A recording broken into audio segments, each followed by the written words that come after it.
नमस्कार,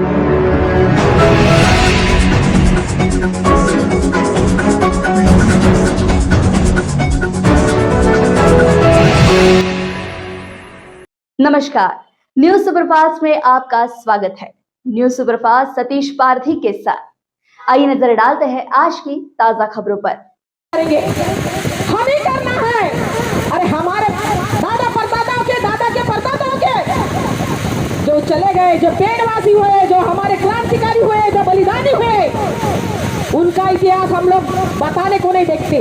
अरे सब बोलो आप मंच में, लेकिन जो हमारे पूर्वज हो गए, जो क्रांतिकारी हो गए, उनका इतिहास भी एक एक करके थोड़ा थोड़ा बताओ, ताकि हमारे जितने लोग आते हैं बाहर से, दूर दूर से, उनको भी वो इतिहास मालूम होना चाहिए। आदिवासी स्कूल है, उसमें हमारे क्रांतिकारियों का इतिहास आना चाहिए, लेकिन आज भी सरकार के कान में जू तक नहीं रेंगती। हमारे आदिवासी समुदाय के ऊपर अन्याय अत्याचार हो रहा है, इतने आंदोलन कर रहे, मोर्चे कर रहे, हम इतना ही बोलते कि हमारी मांगे पूरी करो। क्या हो रही तुम्हारी मांगे पूरी? इसमें जो जाके बैठे हैं, जो पढ़ रहे हैं, आदिवासियों का आरक्षण लेके दूसरे समाज के लोग जा रहे हैं, और आज आदिवासी यहाँ पे झाड़ू मार रहा है। युवा पढ़े लिखे हैं, लेकिन आज भी बेरोजगार है। अगर उनको मिलना चाहिए, उनके लिए लड़ो। नंगा करके घुमाया जा रहा है, सरकार कहती है बेटी बचाओ और बेटी पढ़ाओ। खूप महिलावर अत्याचार होत होते आणि माणसावर कोणी त्या काळा कायद्याच्या बाबतीत बोलायला कोणी तयार नव्हते। विधायक, खासदार वगैरे त्यांच्याकडे आम्ही निवेदन दिलं, परंतु होऊ शकले नाही। ते पण प्रयत्न केले, पण काळा कानून काही होऊ शकला नाही। मग आमचे सैनिक माताजीला आम्ही आमंत्रित केलो। माताजीला आम्ही गडचिरोलीला बोलवलो आणि त्याच्या माताजीकडे निवेदन दिलो। माताजीने मग इथला DGPला पत्र लिहून मग काळा कायदा रद्द केला आणि बरेचसे आमचे जे आदिवासी बांधव होते ते त्या जेलमधून सुटका करण्यात आली। तर या संघटने जुड़े वे लगातार देश के प्रथम पंक्ति के नेता महात्मा गांधी, पंडित जवाहरलाल नेहरू, नेताजी सुभाष चंद्र बोस, लाल बहादुर शास्त्री, राजेंद्र प्रसाद जैसे प्रथम पंक्ति के नेताओं के साथ मिलकर के इस देश को आज़ाद करने में अपनी महत्वपूर्ण भूमिका निभाई।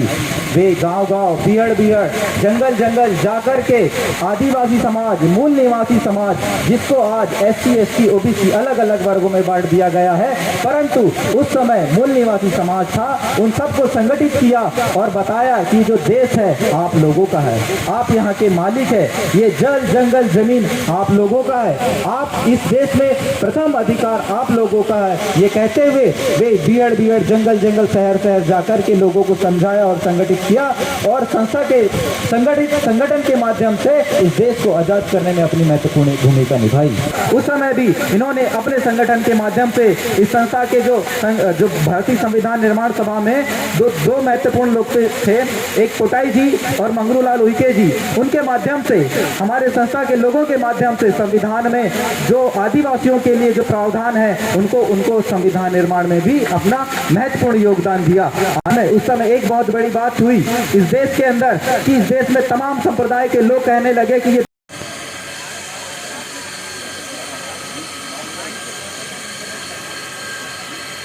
राजमाता जी अपने नई दिल्ली प्रतिमंडल को लेकर के यहाँ पहुँचने जा रही है और इस मंच के माध्यम राज्यों से, तमाम जिलाओं से यहाँ पहुँच चुके।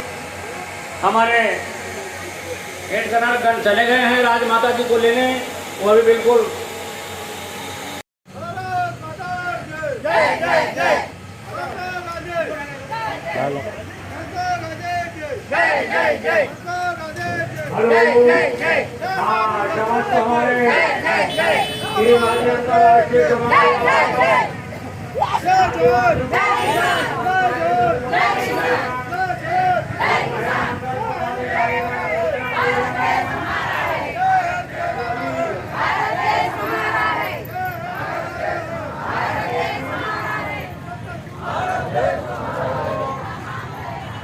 उनसे जी ने बताया तो बात बिल्कुल सही है।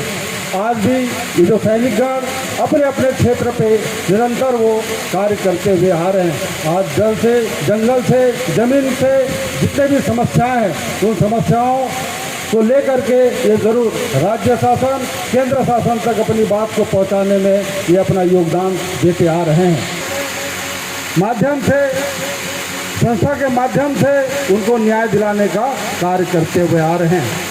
आज ये जो संस्था है ये कोई राजनीतिक संस्था नहीं है।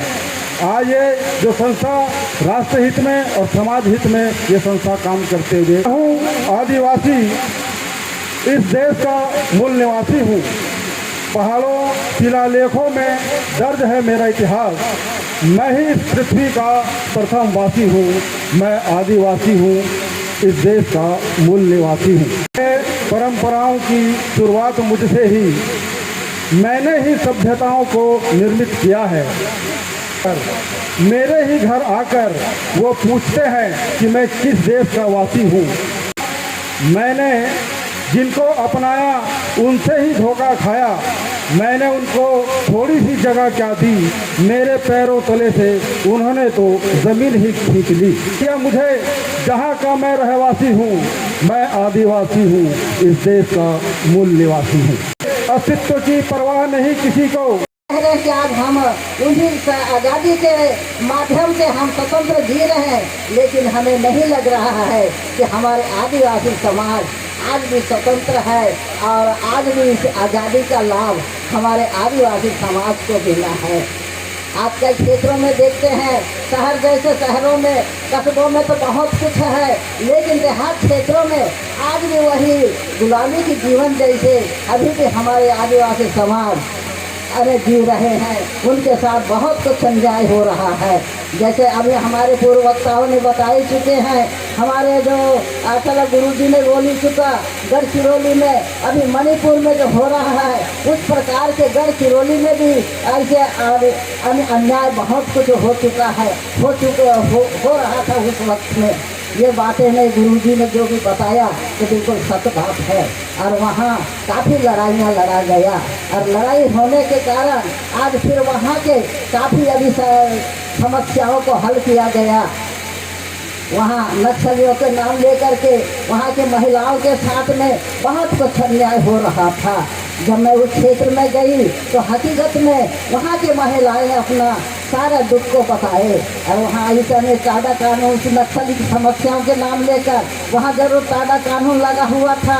टाडा कानून के अंतर्गत में जो भी आदिवासी है खेत में गए, खेत से पकड़ के ले जा रहे थे, जंगल में गए, जंगल से पकड़ कर ले जाते थे नक्सलियों के नाम लेकर के।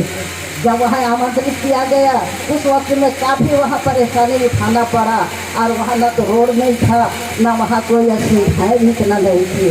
हर घर गांव में ताला बंद कर दिए थे किसान लोगों ने और कई तो जंगल में भाग गए थे या तो पुलिस के कस्टडी में जेल में चले गए थे।